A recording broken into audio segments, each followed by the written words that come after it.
চাওক বিডিচিৰ এজন নিজকে দক্ষ আৰু শিক্ষিত ইয়ম হিচাপে নিজকে ফুলাই থকা বিডিচিৰ ইয়ম অৰূপ কুমাৰ দে ডাঙৰীয়াই এবিএমচিৰ কেন্দ্ৰীয় সমিতিৰ সন্মানীয় সভাপতি টাইছন হুছেইন ডাঙৰীয়াক লৈ আৰু লগতে আমাৰ সংখ্যালঘু ৰাইজক লৈ বিভিন্ন ধৰণে তুচ্ছ তাচ্ছিল্য কৰা মন্তব্য কৰি থকা আমি দেখিবলৈ পাইছো। তেখেতে বিডিচিখন কি জুই জ্বলাব বিচাৰিছে নেকি? আমি তেখেতক সুধিব বিচাৰিছো, মিষ্টাৰ অৰূপ কুমাৰ দেৱ ডাঙৰীয়া, আপুনি বিডিচিখন জ্বলাব বিচাৰিছে নেকি? আপোনাৰ কথা বতৰাৰ পৰা এনেকুৱা লাগিছে যে আপুনি গোষ্ঠী সংঘৰ্ষ কৰিব বিচাৰিছে। আমি তেখেতক এনেকুৱা মন্তব্যৰ পৰা আঁতৰি থাকিবলৈ তামুলপুৰ জিলা এবিএমচিৰ তৰফৰ পৰা আহ্বান জনাইছো। অন্যথা আমি গোটেই বিডিচিত ইতিমধ্যে আপুনি যেনেকৈ মন্তব্য কৰিছে, আপুনি ছাত্ৰ সমাজক জোকাই নলব। আপুনি ইয়াৰ ভোগ ইমান দূৰলৈ যাব আপুনি ভাবিব নোৱাৰিব যে গোটেই বিডিচি গোটেই ছাত্ৰ সংগঠন লগ লাগি ৰাইজৰ লগত আমি একেলগে একে শাৰীতে থিয় হৈ গোটেই বিডিচি আমি স্তব্ধ কৰি দিবলৈ বাধ্য হ'ম যদিহে আপুনি এনেকুৱা মন্তব্যৰ পৰা আঁতৰি নাথাকে। আপুনি কি ক'ব বিচাৰিছে যে ইছলাম ধৰ্মলোকসকলৰ কি অসমৰ একো অৰিহণা নাই নেকি?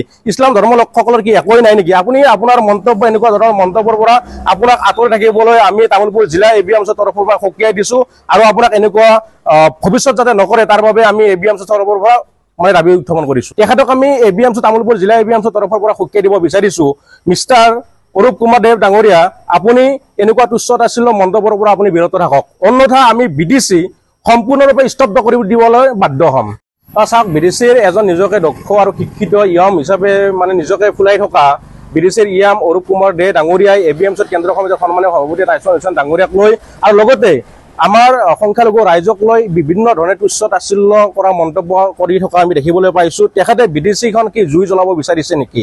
আমি তেখেতক সুধিব বিচাৰিছো, মিষ্টাৰ অৰূপ কুমাৰ দেৱ ডাঙৰীয়া, আপুনি বিডিচিখন জ্বলাব বিচাৰিছে নেকি? আপোনাৰ কথা বতৰাৰ পৰা এনেকুৱা লাগিছে যে আপুনি গোষ্ঠী সংঘৰ্ষ কৰিব বিচাৰিছে।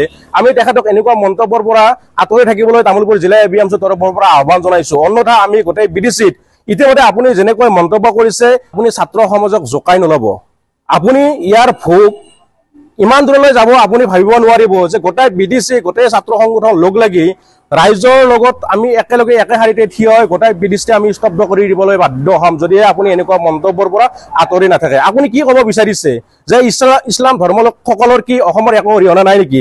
ইছলাম ধৰ্মলোকসকলৰ কি একোৱেই নাই নেকি? আপুনি আপোনাৰ মন্তব্য এনেকুৱা ধৰণৰ মন্তব্যৰ পৰা আপোনাক আঁতৰি থাকিবলৈ আমি তামুলপুৰ জিলা এবিএমচিৰ তৰফৰ পৰা সকীয়াই দিছো আৰু আপোনাক এনেকুৱা ভৱিষ্যত যাতে নকৰে তাৰ বাবে আমি এবিএমচিৰ তৰফৰ পৰা দাবী উত্থাপন কৰিছো। তেখেতক আমি এবিএমচি তামুলপুৰ জিলা এবিএমচিৰ তৰফৰ পৰা সকীয়াই দিব বিচাৰিছো, মিষ্টাৰ অৰূপ কুমাৰ দেৱ ডাঙৰীয়া, আপুনি এনেকুৱা তুচ্ছ তাচ্ছিল্য মন্তব্যৰ পৰা আপুনি বিৰত থাকক। অন্যথা আমি বিডিচি সম্পূৰ্ণৰূপে স্তব্ধ কৰি দিবলৈ বাধ্য হ'ম।